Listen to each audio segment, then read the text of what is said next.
lahat. So bali po ngayon po ay kami po ay magagawa po kami ngayon ng barbecue yung isaw. Tapos po kami ay mag-aadobo ng isaw. At si Jampol po kanina ay bumili ng isaw sa bayan. Ay amin pong lulutuin. Gagawin po namin barbecue, saka po kami ay mag-aadobo. Ayan po, at pinapakuluan ko po muna yung amin pong gagawing barbecue yung isaw. Ayan po siya. Bumili po si Jampol sa bayan kanina. Akin pa po yung nilinisan at akin po yung pinakuluan din. Napakalingas po ng aming apoy. Ilang peraso lang po yung 4 na peraso lang po yung gatong ay sobra pong lingas. So ayan po, at kumukulo na. Ipinapaahon na po sa akin ni Jampol at baka daw po masama naman daw po pag masyadong malambot. Ay akin na po itong aahonin. Lalagay ko po sa maliit na planggana.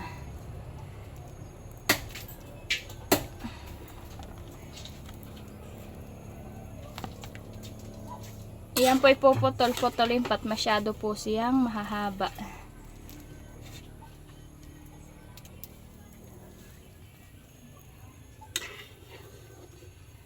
Imamarinate pa po ito ni Jampol.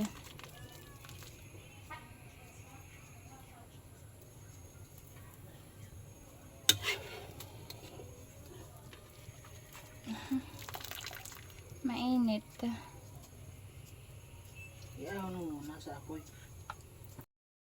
So ayan po, at naahon ko na po siya. Diyan ko po siya nilagay sa maliit na plangganita. Okay na din po yung kinayas po ni Jampol na stick. Ilang peraso lang po yung kanyang kinayas. Nagkakayas pa po pala siya at kakaunti pa po yung kanyang natatapos.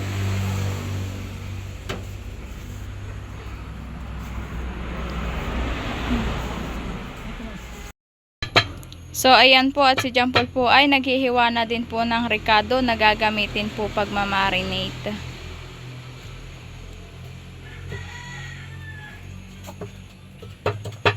Kanya pong pinapaliit yung mga hiwa ng ricado.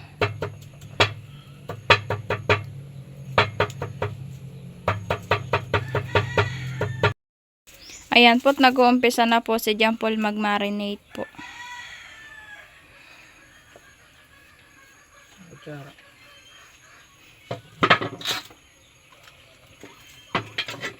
Ang gagamitin po niya ay ketchup.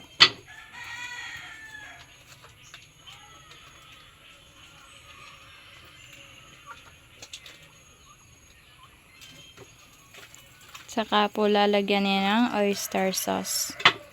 Yan po, inilagyan na po niya ng paminta. Nauna na po niyang ilagay.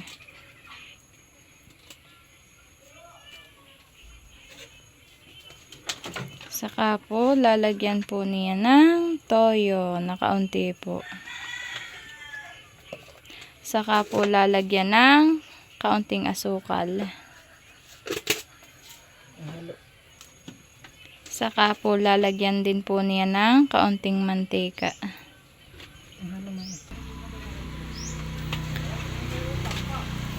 Ayan po, at hinahalo na po niya.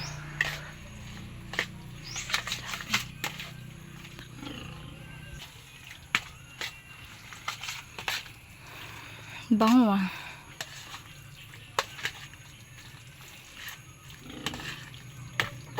Si Jampol po ang taga-marinate po pag po may mga iniihaw po na katulad po ng karning baboy. Siya din po ang nagmamarinate.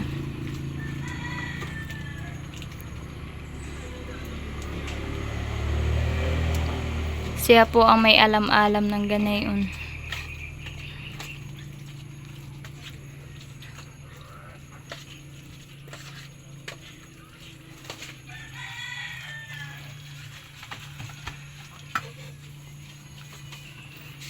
So, ito na po yung style niya.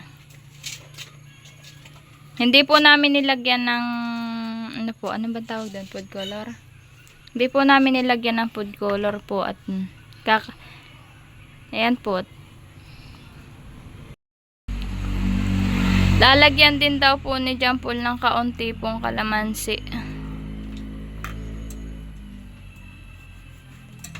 Ilang peraso ilalagay mo? 2 peraso daw po ilalagay niya.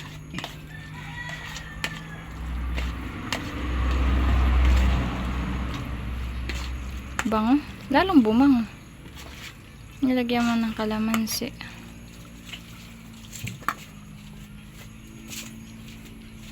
Ayan po siya.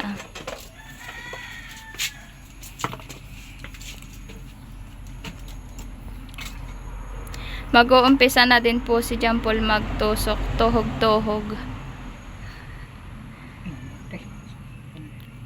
Ha? Malaki? Yan pong stick, ayan po hinugasan na po. Oho po, basa pa po.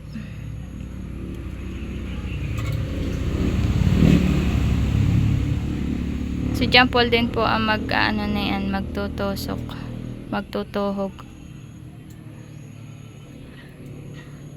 O, itutusok na niya sa stick.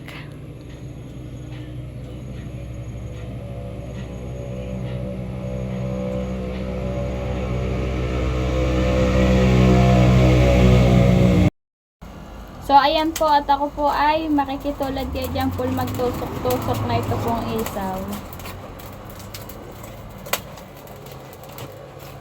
Ito po pala ay mahirap itusok. At nangangaputol po.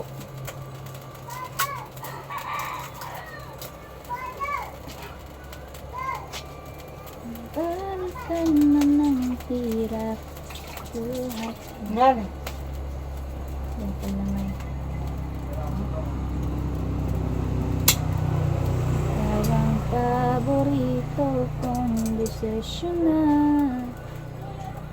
paligiran ng ilaw at ang ulan. Di ko pagkakait ngiti mo sa mundo.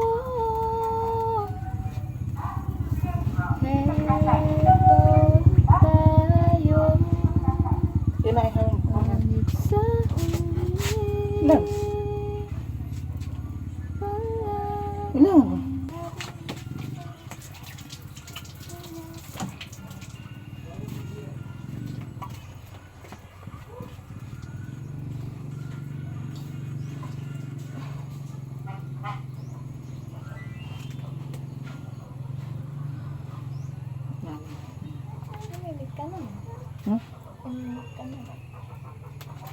Balikan man ang hirap, buhat lahat.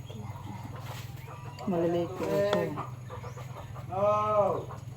Kasi Jampol na daw po ang magtutuloy pong magtusok. Magtuhog. Hindi ko alam po ano tutuloy.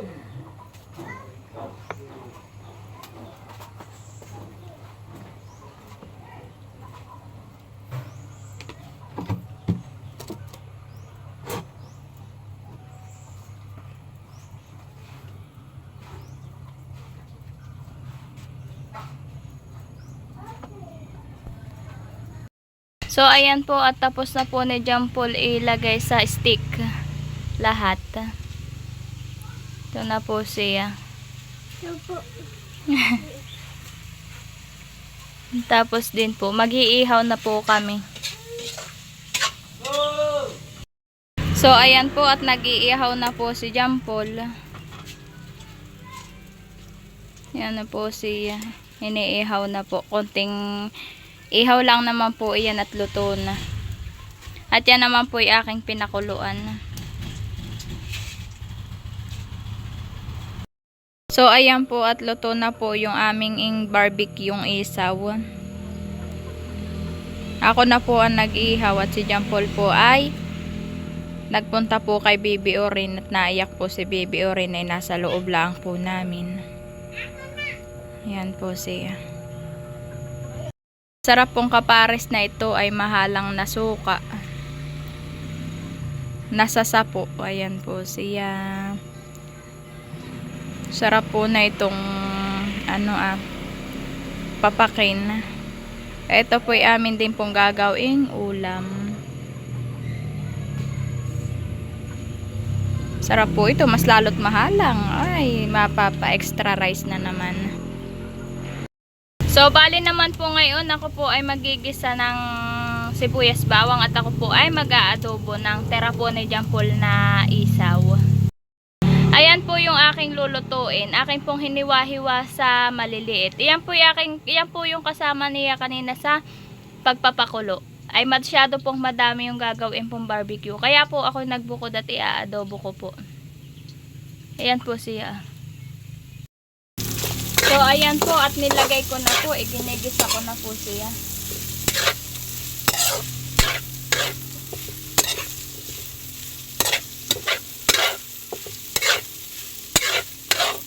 Ito po ay masarap ulam.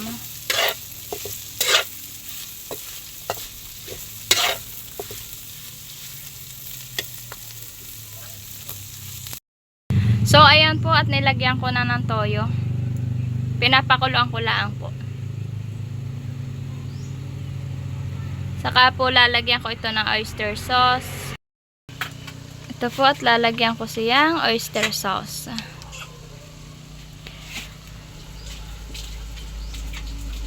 Nakulo na po. Kulong-kulo na.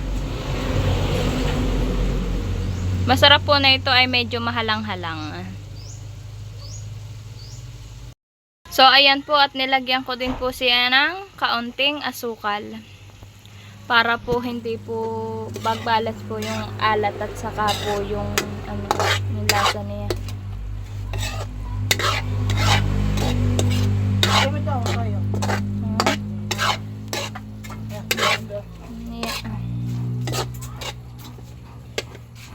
So, ayan po. At luto na siya.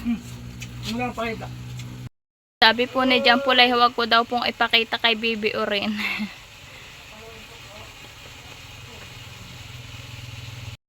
So, ayan po. Tapos ko na pong lutuin yung adobong isaw. Na po siya.